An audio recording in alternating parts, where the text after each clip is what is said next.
Good evening guys, this is CA Piyush Mittal और आपका स्वागत है हमारे इस चैनल में।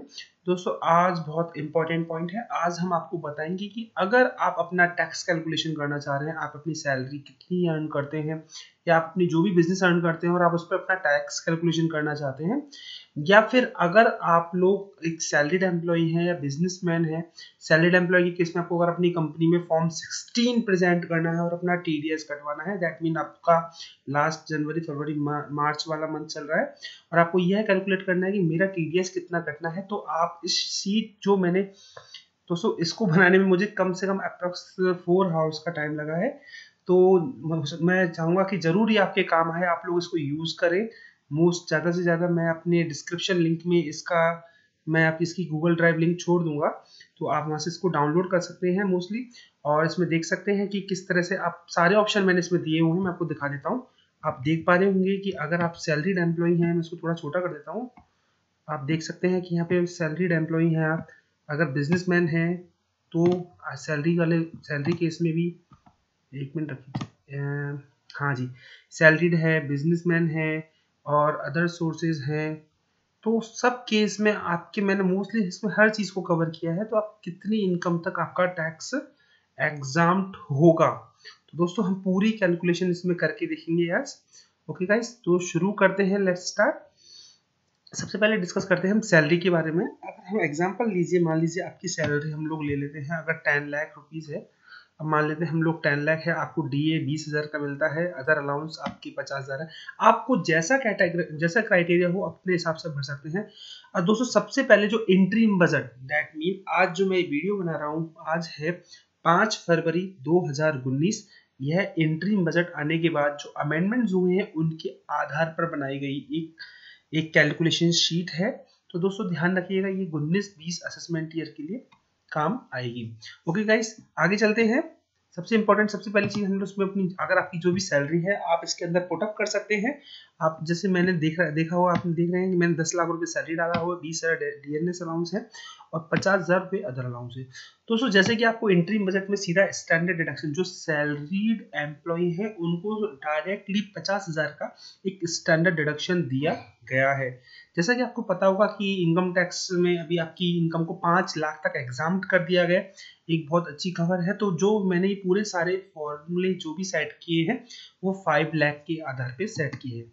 अब दोस्तों अगर मान लीजिए आप बिजनेसमैन हैं तो आप अपनी सैलरी इनकम को 0 कर दीजिएगा और यहाँ पे बिजनेसमैन में जो नेट प्रॉफिट होता है आपका अपना पुटअप करेंगे। मैंने इस पूरी शीट के अंदर फॉर्मूले लगाए हुए हैं, जैसे मैं आपको दिखा देता हूँ।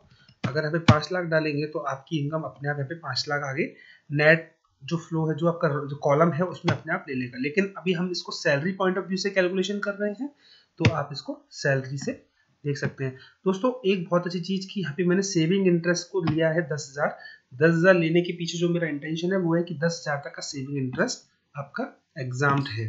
ओके, आगे चलते हैं हम लोग। अब दोस्तों अगला जो पॉइंट है वो है आपका डिडक्शन अंडर चैप्टर 6A। जैसा कि आपको पता है कि आपकी इनकम 5 लाख तक तो एग्जाम्प्ट है, साथ में आपको चैप्टर 6A के अंदर 80C, 80CCD, 80DD, 80D, काफी सारे सेक्शंस हैं जो लेकिन दोस्तों एक इम्पॉर्टेंट चीज, मैंने वो ही सेक्शन यहाँ पे काउंट की है जो एक नॉर्मल पर्सन करने के लिए एलिजिबल है। जैसे कि मैं बात करता हूँ सेक्शन 80DD की, स्पेसिफाइड पर्सन। किसी को मान लीजिए कोई स्पेसिफाइड डिजीज है लाइक कैंसर है, तो मैं ऐसी किसी सेक्शन को कवर कर ही नहीं रहा हूँ। मैं वो नॉर्मल सेक्शंस जैसे 80C, आप देख पा रहे हैं यहाँ पे 80C है। 80C के अंदर LIC में आप कर सकते हैं। म्यूचुअल फंड्स के अंदर जो टैक्सेबल वाले म्यूचुअल फंड्स हैं, 5 ईयर FDs हैं, PPF है, ESI है। आपने जो भी 80C की एलिजिबल डिडक्शन है वो आप अपने टोटल यहाँ पे लिख लीजिए। आप यहाँ पे जो भी अमाउंट लिखेंगे वो आपको इजिली यहाँ पे टोटल होके यहाँ पे शो हो जाएगा। जैसे मान लीजिए मैं अगर यहाँ पे अपना चेंज करके, मान लीजिए मैं यहाँ पे 1 लाख इसको 42,000 कर देता हूँ, तो यहाँ पे ये चेंज हो गई है। ओके गाइस, तो मैं यहाँ पे, लेकिन ध्यान रखिएगा दोस्तों 1,50,000 से ज्यादा इसको नहीं लीजिएगा। 1,50,000 से ज्यादा 80C की आपको डिडक्शन नहीं मिलेगी। अगला है 80CCD। दोस्तों पहले जैसे कि एनपीएस की छूट सिर्फ सरकारी कर्मचारियों को ही मिला करती थी, लेकिन बाद में यह हर किसी पर नॉर्मल पब्लिक को, दैट मीन चाहे वो बिजनेसमैन हो, चाहे वो प्राइवेट जॉब करने वाला बंदा हो, चाहे वो गवर्नमेंट एम्प्लॉई हो, सबको एनपीएस की डिडक्शन मिलना शुरू हो चुकी है। तो आप अपना इन्वेस्टमेंट 80CCD 1V के अंदर एनपीएस के थ्रू कर सकते हैं। अगला तीसरा है 80D मेडिकल इंश्योरेंस। दोस्तों मेडिकल इंश्योरेंस वैसे तो मैक्सिमम लिमिट इसकी 60,000 है, लेकिन एक एज क्राइटेरिया को आगे, एक जैसे कि आपको पता होगा एज क्राइटेरिया क्रॉस करने के बाद ही आपको 60,000 का डिडक्शन मिलता है, लेकिन मैंने इसमें 25,000 मान के चलता हूँ कि आप अपने पेरेंट्स का मेडिकल इंश्योरेंस कराते हैं और 25,000 इन्वेस्टमेंट आप अपने लिए करते हैं। दोस्तों मैं यहाँ पे सारी जो भी जितनी भी लिमिट्स हैं वो सब मैक्सिमम यूज कर रहा हूँ, तो आप देख पा रहे होंगे कि आप भी इस मैक्सिमम लिमिट्स तक डिडक्शन क्लेम कर सकते हैं। अब दोस्तों आप बोलेंगे कि सर आपने 80GG, जो कि मैं लिख देता हूँ दोस्तों यहाँ पे, in respect of rent paid, in respect of rent paid। दोस्तों अब आप सोच रहे होंगे कि सर आपने 60,000 रुपए का ये जो रेंट है उसकी आप छूट कैसे ले रहे हैं, जबकि हमें तो एचआरए मिलता है। दोस्तों अगर आपको एचआरए मिलता है तो आप इसकी छूट नहीं ले, मैंने जैसे कि आपको बताया कि ये मैक्सिमम कैलकुलेशन में कर रहा हूँ। दोस्तों मैंने एक चीज और यहाँ पे जोड़ देता हूँ, वो है income from house property.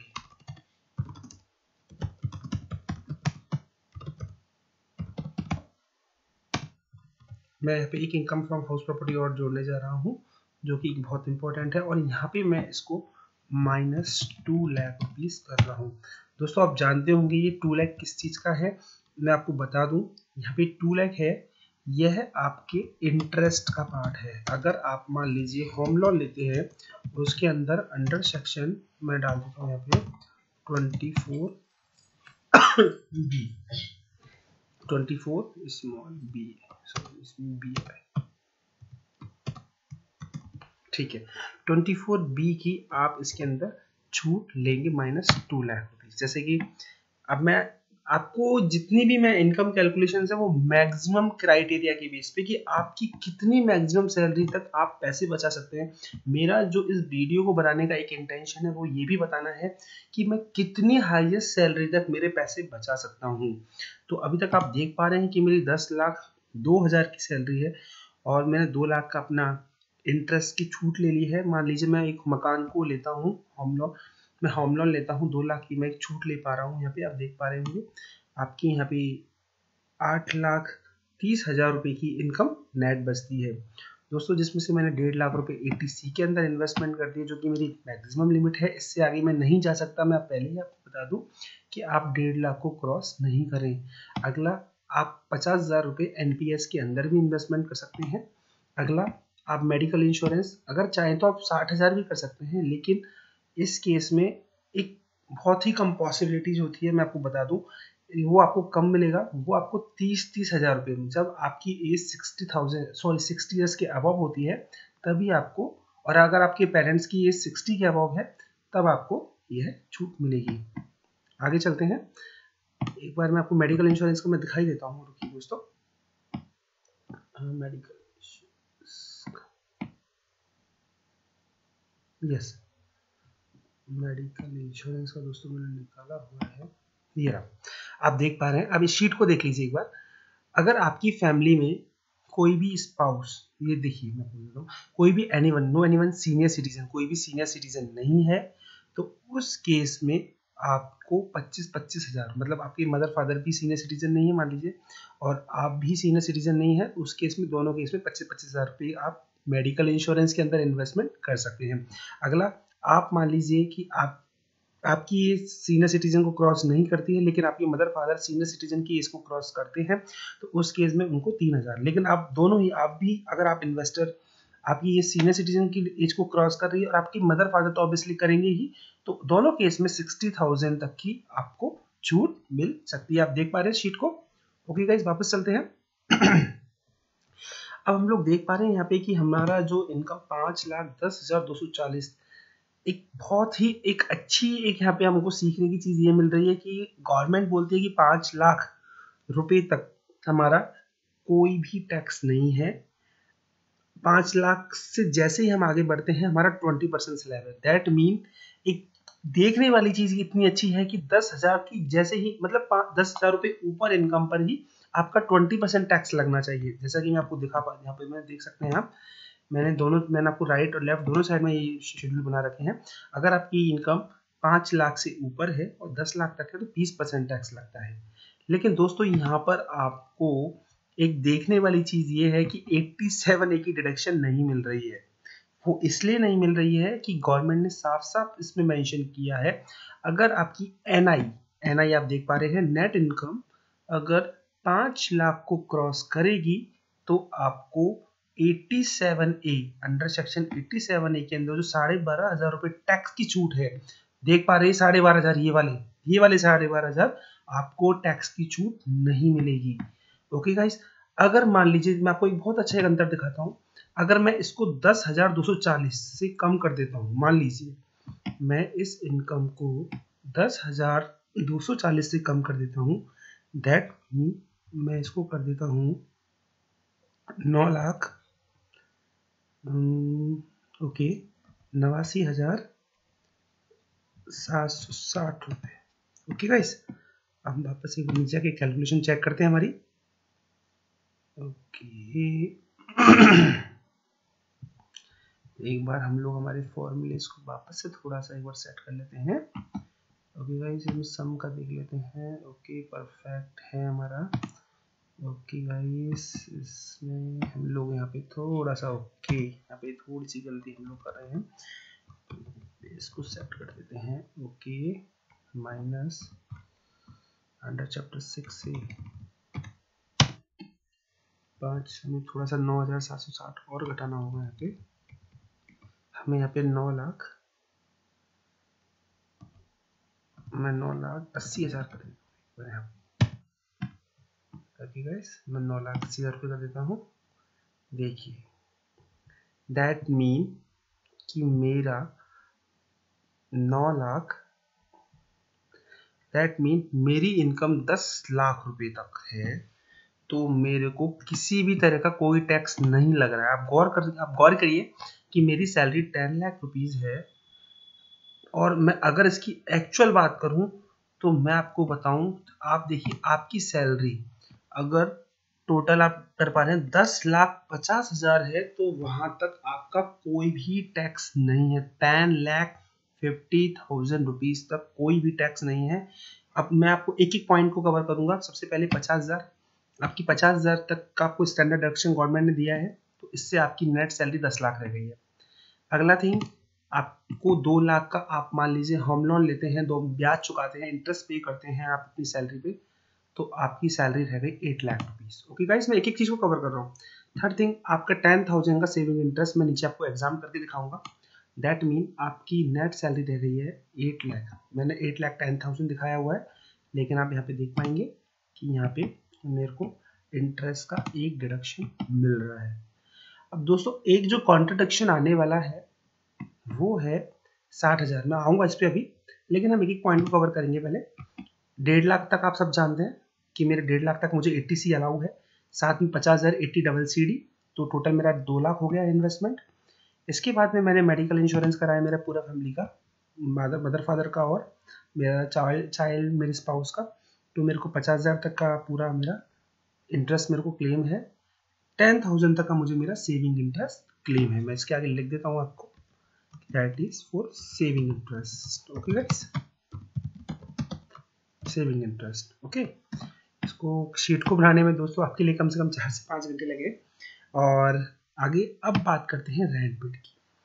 Government साफ साफ बोलती है अगर आपको HRA मिलता है तो आप 80GG का एग्जाम्पशन या डिडक्शन क्लेम नहीं कर सकते हैं। अब दूसरा इंपॉर्टेंट चीज, अगर आपको HRA नहीं मिल रहा है तो आप 80GG क्लेम कर सकते हैं। दोस्तों मैंने आपको वापस से बता देता हूँ, अगर आप रेंट पेड करते हैं तो आप 80G का डिडक्शन क्लेम कर सकते हैं। अगर आपको HRA मिल रहा है तो आप 80GG का जो 60,000 का डिडक्शन है क्लेम नहीं कर सकते हैं। सेकेंड थिंग, अगर आपका खुद का मकान है उसी सिटी में जहां पर आप जॉब करते हैं तब भी आप 80GG को क्लेम 80GG को क्लेम नहीं कर सकती हैं। अगला थिंग ये है कि अगर आप अपना रेंट किसी और सिटी में रहते हैं, आप मकान कहीं आपका और है और आप किसी कहीं और जॉब कर रहे हैं, तो भी आप अपना डिडक्शन क्लेम कर सकते हैं। तो ध्यान रखिएगा दोस्तों।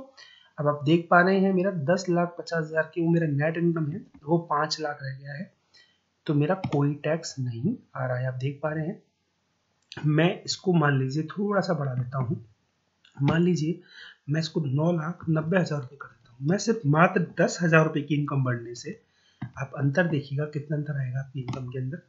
मात्र मैंने 10,000 रुपये की इनकम बढ़ाई है और मेरा 13,000 रुपये का टैक्स, 13,390 रुपये मेरा टैक्स बन गया है। दोस्तों, अगर आपका कोई TDS कटा हुआ है, आपका कोई भी आपने एडवांस टैक्स पे किया हुआ है, आपने सेल्फ असेसमेंट टैक्स पे किया हुआ है और TCS में आपको छोटा सा एग्जांपल बताता हूँ। जैसे आप कार खरीदते हैं तो आजकल 10 लाख से ऊपर की जितनी भी आपकी कार है तो उनके ऊपर आपको TCS कटवाना पड़ता है। आप कार खरीदते हैं तो ध्यान की नोट कीजिएगा, आपको 1% से TCS कटता है आपका। सेल्फ असेसमेंट टैक्स ये है कि आफ्टर द 31 मार्च अगर आपने कोई टैक्स पे किया है, दैट मीन आपका ईयर एंड हो चुका है, उसके बाद आप अपना कोई टैक्स पे करते हैं। लेकिन अगर ईयर एंड होने से पहले पेमेंट करेंगे तो that's called advance tax, but year and के आफ्टर सेल्फ असेसमेंट टैक्स। और TDS तो आप जानते ही हैं, टैक्स डिडक्टेड एट सोर्स, जैसा कि आपका एम्प्लॉयर आपका TDS काटता है हर आपकी सैलरी में से। दोस्तों, बिजनेसमैन के लिए एक इम्पोर्टेंट चीज़ ये है कि आपको सिर्फ करना इतना सा है कि इस सैलरी को जीरो करके आपको यहाँ पे अपनी बिजनेस की इनकम को डाल देना है। जैसे आप अपनी बिजनेस की इनकम डालेंगे तो सारा नीचे का टैक्स कैलकुलेशन सबके लिए सेम है, इसमें किसी के लिए कोई भी अंतर नहीं किया गया है। ये नहीं कि आपको ATC मिलेगी नहीं मिलेगी, तो इनका कोई ज़्यादा बड़ा इश्यू नहीं है। तो दोस्तों, आप अपने सभी अपना टैक्स कैलकुलेशन कीजिएगा और ज़रूर मुझे कमेंट बॉक्स में टाइप कीजिएगा आपको ये वीडियो कैसा लगा, ज़रूर मुझे लिखिएगा। Thank you very much.